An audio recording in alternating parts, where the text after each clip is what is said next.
오랜 돌봄 경험에서 발견한 인생 후반전의 비밀. 안녕하세요. 저는 부산에서 50년 넘게 삶의 마지막 여정을 앞둔 분들을 돌보는 일을 하다 이제 막 은퇴한 올해 92살의 윤지원이라고 합니다. 제가 반세기가 넘는 시간 동안 수천 명의 어르신들과 함께하며 가슴 깊이 깨달은 것이 하나 있어요. 그걸 오늘 여러분과 꼭 나누고 싶어서 이 자리에 섰습니다. 평온한 마무리 vs 힘겨운 작별, 무엇이 달랐을까? 참 신기하게도요. 인생의 황혼역에서 평온하게 눈을 감으신 분들과 마지막까지 힘겹게 병마와 싸우다 지치신 분들 사이에는 눈에 띄는 차이점이 있었어요. 그게 뭘까 곰곰이 살펴보니 놀랍게도 그분들이 40대 즈음부터 꾸준히 이어온 어떤 생활 방식 때문이더라고요. 가진 것이 많고 적음이나 사회에서의 위치 같은 건 전혀 상관이 없었어요. 오히려 평범하게 살아오신 분들 중에서 더 편안한 마지막을 맞이하는 경우를 훨씬 많이 봤습니다. 숨 가쁘게 하는 힘든 운동보다도 어쩌면 아주 사소해 보이는 그 습관 하나가 삶의 질은 물론이고 생의 마지막 풍경까지 다르게 만들고 있었던 거죠. 제가 지금부터 들려드릴 이야기는 그냥 어디서 주워들은 이야기가 아니에요. 50년 넘는 세월 동안 제가 직접 보고 듣고 경험하며 얻은 삶이 직접 들려준 생생한 교훈입니다. 이 안에는 어쩌면 여러분의 남은 인생을 더 건강하고 풍요롭게 만들 구체적인 방법들이 담겨 있을지도 몰라요. 앞으로 우아한 황금기라는 이름으로 누구나 따라할 수 있는 진짜 노후 비결들을 하나씩 풀어놓을 테니 오늘 이야기가 그 시작이 될 겁니다. 분명 여러분의 삶에도 작은 울림을 줄 수 있을 거예요. 숫자가 말해주지 않는 현실, 건강, 수명의 함정. 우리나라 사람들이 평균적으로 80세 넘게 산다고들 하죠. 그런데 진짜 중요한 건 아프지 않고 내 힘으로 건강하게 지내는 시간이 언제까지냐는 거예요. 안타깝게도 그 기간은 70대 초반이면 멈추는 경우가 많아요. 이게 무슨 뜻인지 아시겠어요? 나머지 10년 이상을 여기저기 아프거나 누군가의 도움을 받으며 살아가야 할 수도 있다는 의미예요. 제가 돌봄 병동에서 만난 수많은 어르신들의 마지막 모습은 참 다양했습니다.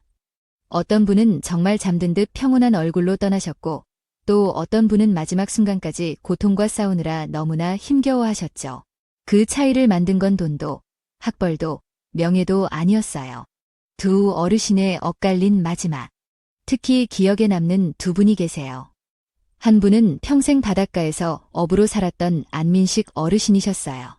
60 후반이셨는데 큰 재산은 없으셨지만 매일 동네 한 바퀴를 걷고 식사는 늘 소박하게 하셨죠. 덕분에 마지막까지 큰 병치레 없이 자리를 지키시다 편안히 가셨어요.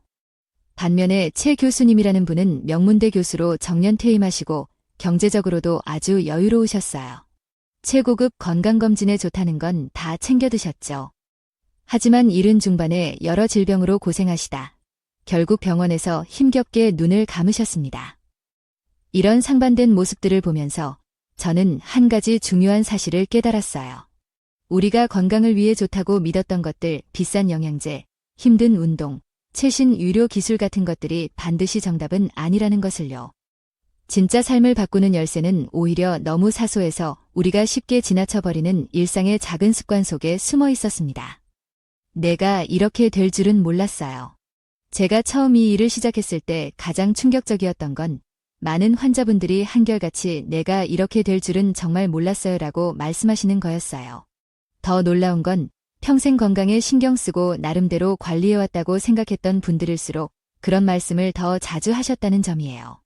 얼마 전 세상을 떠난 이태호 어르신도 생각나네요.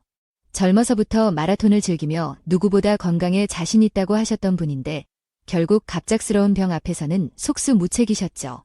하지만 올해 80이 넘으신 박은혜 할머니를 보세요. 특별히 하는 운동도 챙겨 드시는 영양제도 없지만 여전히 동네를 씩씩하게 걸어 다니세요. 비결을 여쭤보니 웃으시며 그러시더군요. 저녁 먹고 꼭 동네 한 바퀴 돌고 밥은 배부르기 전에 숟가락 놓는 거, 그게 다야. 도대체 이 차이는 어디서 오는 걸까요? 그 작은 차이가 인생의 마지막을 이렇게 다르게 만드는 걸까요? 그 이유를 지금부터 하나씩 나눠보겠습니다. 핵심은 일상의 리듬입니다. 50년 넘게 수천 명의 삶을 가까이에서 지켜본 끝에 제가 내린 결론은 명확했습니다.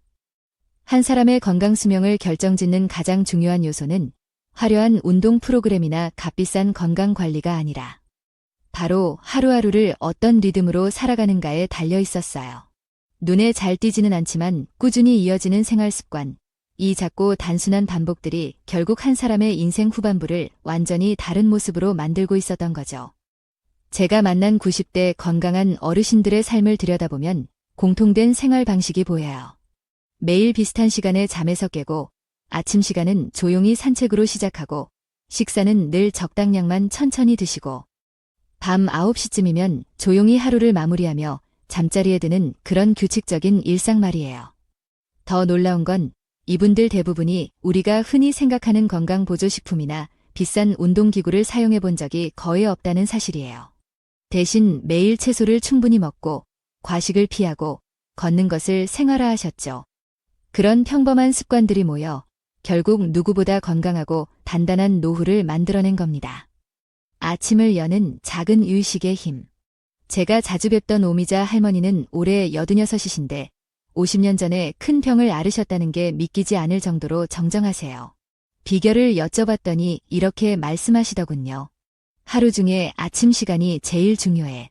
천천히 눈 뜨고 따뜻한 물 한 잔 마시고 몸을 쭉 펴주는 것만으로도 그날 하루가 가뿐해져. 그 순간 저는 깨달았어요. 우리가 건강을 위해 꼭 해야 한다고 믿었던 많은 것들이 어쩌면 불필요하거나 오히려 부담이 될 수도 있겠구나 하고요. 화려한 운동, 비싼 영양제보다 더 중요한 건 매일의 작은 선택과 습관이었던 거죠. 장수의 첫 번째 비밀, 소식. 제가 지난 수십 년간 지켜본 바로는 가장 평화롭고 건강하게 삶을 마무리하신 분들에게는 예외 없이 한 가지 공통점이 있었습니다. 그건 바로 적게 먹는 습관, 즉 소식이었습니다. 배고픔을 참을 정도는 아니지만 배부름에 이르기 전에 숟가락을 놓는 것.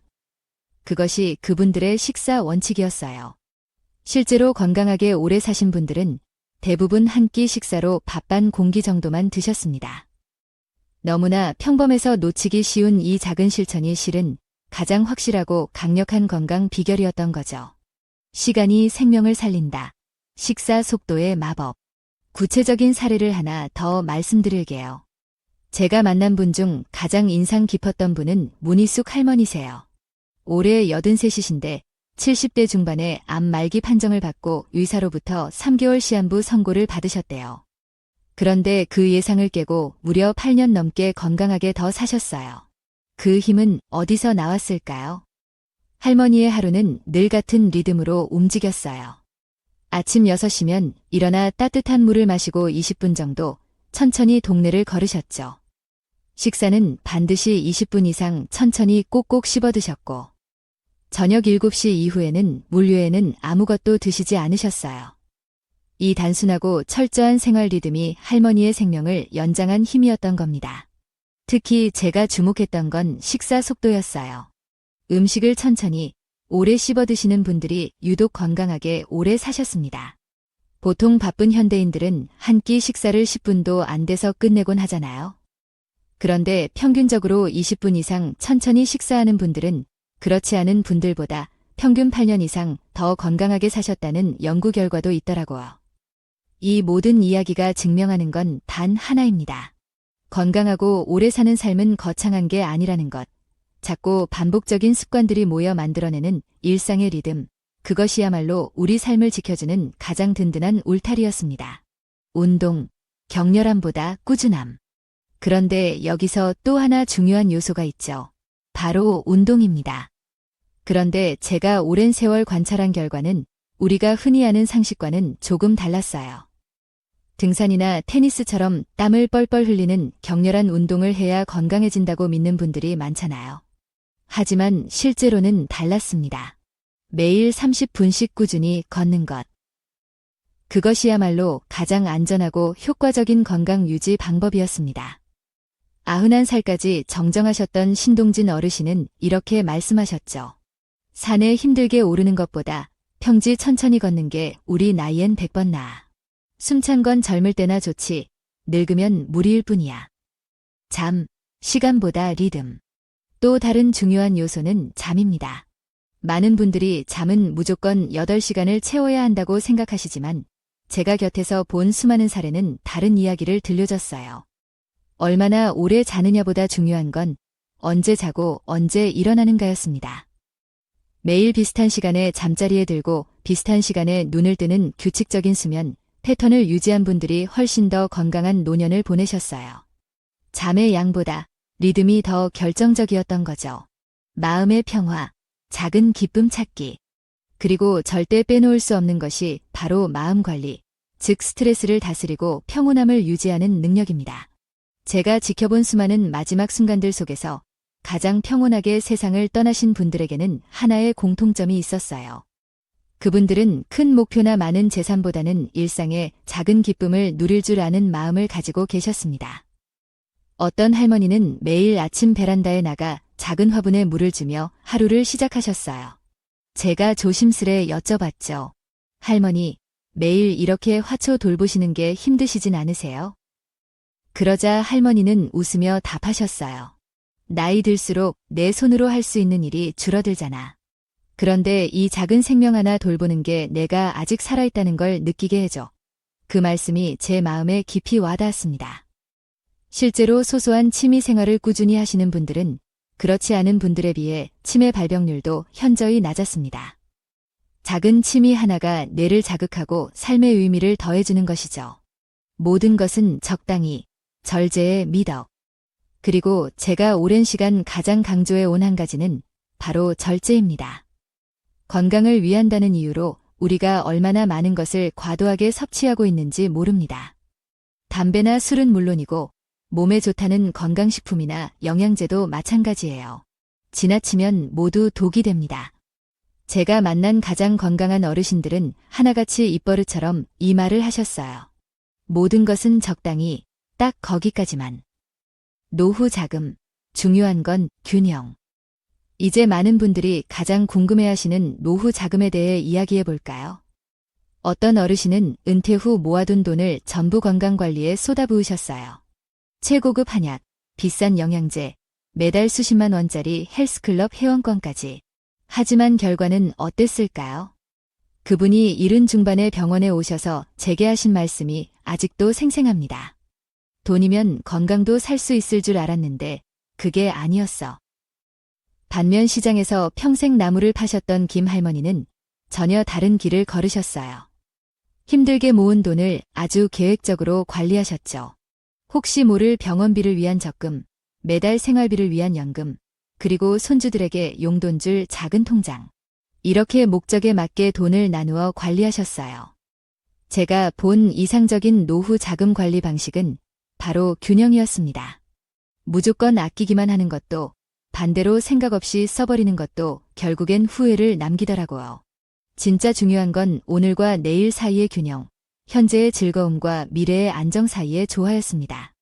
제가 만난 80세 이상 어르신들 중 노후에 가장 만족스럽게 사셨던 분들은 대략 수입의 50%를 생활비로, 30%는 미래의 의료비나 비상자금으로, 나머지 20%는 여가나 취미생활, 혹은 주변 사람들과 나누는 데 사용하셨어요.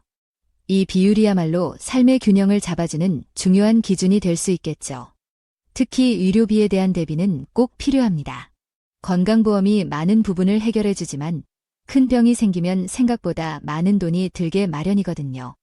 실제로 70대 이후에는 의료비 지출이 해마다 크게 늘어나는 경향이 있습니다. 진짜 중요한 투자, 일상의 풍요로움. 그런데 이보다 더 중요한 것이 있습니다. 매일 건강을 지키는데 가장 중요한 건 비싼 보충제가 아니었어요. 진짜 핵심은 매일 식탁 위에 올릴 신선한 채소와 생선을 살 수 있을 정도의 안정적인 생활비였죠. 제가 직접 만났던 장수 어르신들, 특히 90세가 넘도록 건강을 유지하신 분들은 오히려 병원비에 거의 돈을 쓰지 않으셨어요. 예를 들어 95가지 정정하게 사시다 떠나신 이 어르신은 매달 받는 기초연금에서 10%는 꼭 자신을 위한 즐거움 예산으로 떼어두셨대요. 그 돈으로 가끔 손주들과 외식도 하고 오랜 친구들과 찻집에 가서 이야기도 나누셨다고 해요. 그분은 이렇게 말씀하셨죠. 이런 작은 즐거움이 쌓여서 내 병원비를 줄여준 거야. 노년기 자산관리의 핵심은 바로 과유불급, 즉 지나침은 모자람만 못하다는 것입니다. 너무 절약해도, 너무 과하게 써도 결국 삶의 균형이 무너지는 법이니까요. 제가 만나본 가장 지혜로운 어르신들은 언제나 현재의 행복과 미래의 안정을 양손에 쥐고 균형을 이루며 살아가고 계셨습니다. 관계를 가꾸는 시간, 외로움 없는 노후.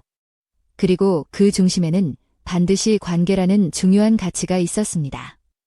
제가 돌봄 병동에서 들었던 마지막 후회들 가운데 가장 많이 반복되었던 것은 언제나 인간관계에 대한 것이었어요. 가족들하고 좀 더 많은 시간을 보낼 걸, 친구들하고 자주 연락하며 지낼 걸 하는 아쉬움 섞인 고백들이었죠. 가장 기억에 남는 분은 78배 오셨던 한 할머니셨어요. 평생 자식들 뒷바라지만 하며 살아오셨는데 정작 본인이 아프고 나니 자식들과 너무 서먹해서 도움을 청하기조차 어색하다고 눈물을 글썽이셨죠. 반면 94까지 건강하게 사신 김 어르신의 이야기는 사뭇 달랐습니다. 은퇴 후에도 매주 동네 노인정에서 친구들과 장기를 두셨고 한 달에 한 번은 꼭 자녀들과 식사를 함께 하셨어요. 가장 인상 깊었던 건 매일 아침 배우자와 차를 마시며 나누는 10분간의 짧은 대화였습니다. 그렇게 매일 이어지는 따뜻한 소통이야말로 그분의 건강 비결 중 하나가 아니었을까 싶어요. 실제로 통계도 이를 뒷받침합니다. 친구를 3명 이상 정기적으로 만나는 노인은 그렇지 않은 사람보다 평균 수명이 5년이나 더 길었고 치매 발병률도 눈에 띄게 낮았다고 해요. 그야말로 관계가 약이라는 말이 실감나지 않나요? 하지만 여기서 말하는 관계란 단순히 얼굴만 보는 형식적인 만남이 아닙니다. 마음을 깊이 나누고 솔직한 감정을 표현할 수 있는 진정한 연결이 핵심이에요. 제가 만난 장수 어르신들은 하나같이 내 속마음을 다 털어놓을 수 있는 단 한 사람이라도 있었다고 말씀하셨습니다. 새로운 인연, 늦지 않았어요. 많은 분들이 나이가 들수록 새로운 관계를 맺는 것이 어렵다고 말씀하세요. 그런데 실제로 건강하고 활기차게 사셨던 분들은 오히려 더 용기를 내어 다가가고 새로운 사람들과 인연을 만들어 가셨습니다. 어디서부터 시작해야 할지 막막하다면 취미를 통해 자연스럽게 연결되는 방법을 추천해 드리고 싶어요. 저희 병원 근처 복지관에는 10년 넘게 이어져 온 뜨개질 모임이 있는데 참여하시는 분들 대부분이 80대 후반이 넘으셨는데도 여전히 정정하시답니다. 손끝으로 무언가를 함께 만들며 나누는 이야기가 삶의 큰 활력소가 되어주는 거죠. 배우자와의 관계도 빼놓을 수 없습니다. 매일 30분 이상 배우자와 진심으로 대화하는 부부는 그렇지 않은 부부보다 평균 8년이나 더 오래 산다는 연구 결과도 있어요. 단순히 같은 공간에 있는 것을 넘어 마음을 나누는 시간이 중요한 거죠. 관계는 회복될 수도 있습니다. 얼마 전 세상을 떠나신 한 할머니는 입원 후에야 자녀들과 매일 짧은 손편지를 주고받기 시작하셨는데 그 3개월이 인생에서 가장 따뜻한 시간이었다고 말씀하셨어요. 뒤늦게라도 용기를 내는 것이 중요합니다. 요즘은 영상통화 같은 기술 덕분에 멀리 있는 가족과도 쉽게 연결될 수 있잖아요. 중요한 건 얼마나 자주 만나느냐가 아니라 얼마나 진심으로 연결되느냐입니다. 상대의 말을 판단 없이 들어주는 경청의 자세가 특히 중요하고요. 나눔과 돌봄 속의 기쁨. 혼자 사시던 윤 할머니는 지역 복지관에서 배식 봉사를 시작하면서 우울감이 크게 해소되었다고 하셨어요. 남을 돕는 과정에서 자존감도 높아지고 새로운 사람들과 자연스럽게 어울리게 된 거죠. 반려동물이나 작은 식물을 돌보는 것도 좋은 방법입니다. 꼭 사람이 아니어도 마음을 나눌 대상이 있다는 것은 삶에 큰 위안과 활력을 줍니다. 마음가짐의 놀라운 힘. 이제 제가 직접 목격한 가장 놀라운 장면에 대해 이야기해 드릴게요. 바로 마음가짐이라는 보이지 않는 힘이 건강에 미치는 영향입니다. 같은 병을 앓고 있어도 삶을 긍정적으로 바라보는 분들은 부정적인 태도를 가진 분들보다 평균 2년 이상 더 오래 사셨어요. 말기 암 판정을 받으셨지만 진단 후 5년이나 더 건강하게 사셨던 장 할머니의 비결은 매일 아침 거울 앞에서 활짝 웃는 연습을 하는 것이었어요. 처음에는 억지로 웃었지만 그 작은 습관이 마음을 밝히고 면역력까지 높여주었다고 하셨죠. 또 매일 밤 잠들기 전 그날 감사했던 일 3가지를 떠올리는 감사일기를 쓰셨는데 이게 숙면과 스트레스 해소에 큰 도움이 되었다고 합니다. 하지만 무조건 긍정해야 한다는 뜻은 아니에요. 자신의 감정을 솔직하게 인정하고 건강하게 표현하는 것이 더 중요했습니다. 오래 사신 어르신들은 자신의 감정을 외면하지 않으셨어요. 기쁠 땐 기뻐하고 슬플 땐 슬퍼할 줄 아셨죠. 매일 자신의 감정 상태를 간단히 적어보는 것도 좋은 방법입니다. 작은 목표가 주는 활력. 은퇴 후에도 작은 목표를 가진 분들은 삶의 활력을 오래 유지하셨습니다. 이번 주에는 새로운 나물 무침 배우기. 한 달에 책 한 권 읽기처럼 사소하지만 의미 있는 계획들이 삶의 동기를 부여해 주었습니다. 80세 박 할머니는 매일 아침 작은 수첩에 적힌 오늘 할 일 목록, 손주에게 편지 쓰기, 봄나물 사러 가기 등을 보며 하루를 시작하셨는데 그 작은 목표들이 할머니의 하루를 빛나게 했죠. 진정한 건강, 몸과 마음의 조화. 결국 건강한 노후란 단순히 병 없이 오래 사는 것이 아니라 몸과 마음이 균형을 이루는 상태였습니다. 제가 만나본 가장 건강한 분들은 한결같이 내면이 평온했습니다. 그 평온함은 결코 특별한 데서 오지 않았어요. 매일의 반복 속에 자리한 작고 조용한 습관들, 그것이 진짜 건강의 씨앗이었습니다. 식탁 위의 생명선. 다시 한번 강조하고 싶은 것은 바로 식습관입니다. 우리가 매일 먹는 음식이 우리의 생명줄을 결정한다는 사실을 저는 50년 넘게 수천 명의 삶을 통해 확인했습니다. 유전보다 더 강력한 것이 매일의 식탁이었어요. 최근에 떠나신 89정 할머니는 평생 아주 적은 양의 식사만 하셨어요. 주변에서는 걱정했지만 오히려 그 절제가 할머니의 건강 비결이었죠. 배고픈 느낌조차 감사하다고 하시던 말씀이 기억에 남습니다. 특히 저녁 식사를 가볍게 하거나 일찍 마치는 습관은 수면의 질과 신체 회복 능력에 큰 영향을 미쳤습니다. 어떻게 먹느냐도 중요했죠. 음식을 천천히 20분 이상 꼭꼭 씹어 드시는 분들은 소화 부담도 적고 포만감도 오래갔습니다. 식단의 구성 역시 중요했는데요. 채소 위주로 드시되 일주일에 2~3번 정도는 생선이나 살코기를 곁들이는 분들이 영양 균형 면에서 더 좋았습니다. 92살 홍할머니는 밥상에는 적어도 5가지 색깔이 올라와야 한다고 말씀하셨죠. 알록달록한 색깔만큼 다양한 영양소를 섭취하려는 노력이셨어요. 아침 식사를 든든히 챙겨 드시는 분들이 확실히 하루 종일 활력이 넘쳤고 매일 비슷한 시간에 규칙적으로 식사하는 것이 소화 기능 안정과 체중 관리에 큰 도움이 되었습니다. 최고의 운동, 부담 없이 매일 꾸준히. 운동에 대해서도 다시 한번 정리해 드릴게요. 과격한 운동보다는 몸에 무리를 주지 않는 가벼운 운동을 매일 꾸준히 하는 것이 훨씬 효과적이었습니다. 86이 할아버님은 40년 넘게 매일 아침 동네 공원을 40분씩 걸으셨어요. 비가 오나 눈이 오나 빠지지 않으셨죠. 걷는 동안만큼은 내가 살아있다는 게 느껴진다. 는 말씀이 인상 깊었습니다. 걷기는 노년기에 가장 안전하고 효과적인 운동입니다. 하루에 여러 번 짧게 나누어 움직이는 것도 좋은 방법이에요. 아침 산책 20분, 점심 식사 후 가볍게 20분, 저녁 식사 전 스트레칭 20분처럼요. 날씨가 좋지 않을 때는 실내에서 제자리 걷기만 해도 충분합니다. 걸을 때 천천히 깊게 호흡하는 것을 잊지 마세요. 뇌 건강과 치매 예방에도 도움이 됩니다. 그리고 가장 중요한 것, 운동은 언제 시작해도 늦지 않았습니다. 80대에 처음 걷기를 시작하고 건강이 눈에 띄게 좋아지신 분들을 저는 정말 많이 봤습니다. 행복을 느끼는 능력 키우기. 이제 여러분께 정말로 전하고 싶은 마지막 이야기가 있습니다. 건강하게 오래 사신 분들의 가장 놀라운 공통점은 바로 매일 작고 확실한 행복을 느낄 줄 아는 능력이었습니다. 90셋 황 할머니는 매일 밤 창밖의 별을 보며 오늘도 고마운 하루였네 라고 속삭이는 습관이 있으셨어요. 그 작은 의식이 할머니의 마음을 평온하게 지켜주었죠. 우리는 노후 준비라고 하면 돈이나 건강만 생각하기 쉽습니다. 하지만 제가 50년간 깨달은 건 진짜 노후 준비는 행복을 느끼는 능력을 키우는 것이라는 사실입니다. 아무리 돈이 많고 건강해도 마음이 행복하지 않으면 의미가 없으니까요. 89김 할아버님은 매일 아침 행복 일기를 쓰셨어요. 오늘 아침 햇살이 참 따뜻했다. 길에서 만난 고양이가 무릎에 잠시 앉았다 갔다 같은 사소한 순간들을 기록하며 하루를 시작하셨죠. 이런 작은 기쁨을 알아채는 습관이 우울증 예방에 큰 도움이 된다는 연구 결과도 있습니다. 마지막 순간의 깨달음.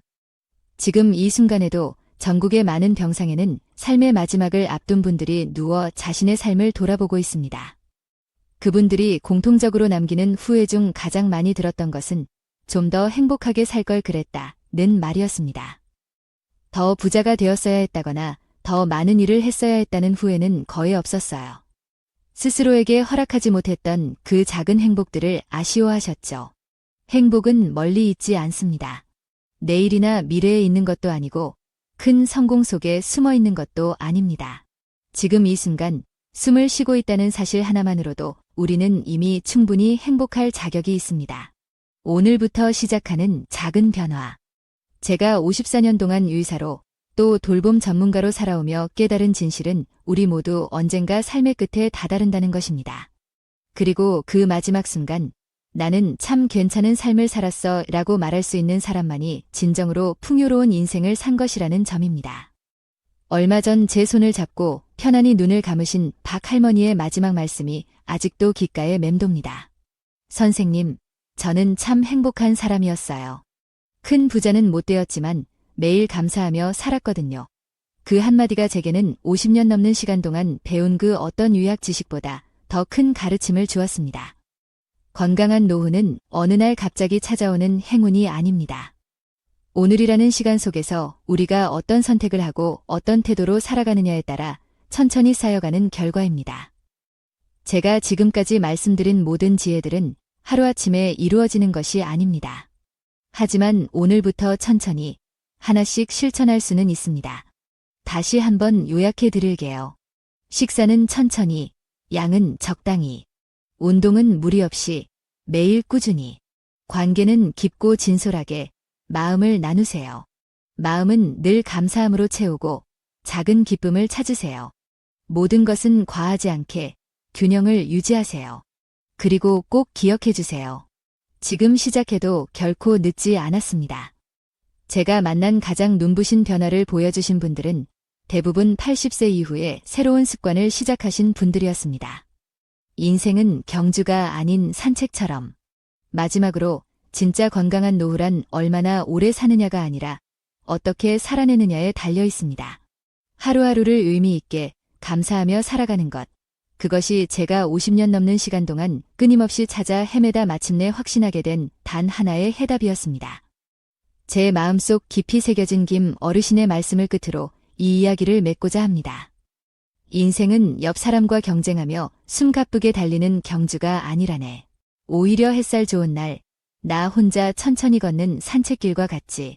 남들 걸음에 신경 쓰지 말고 그저 자네만의 속도로, 자네만의 리듬으로 걸어가게나.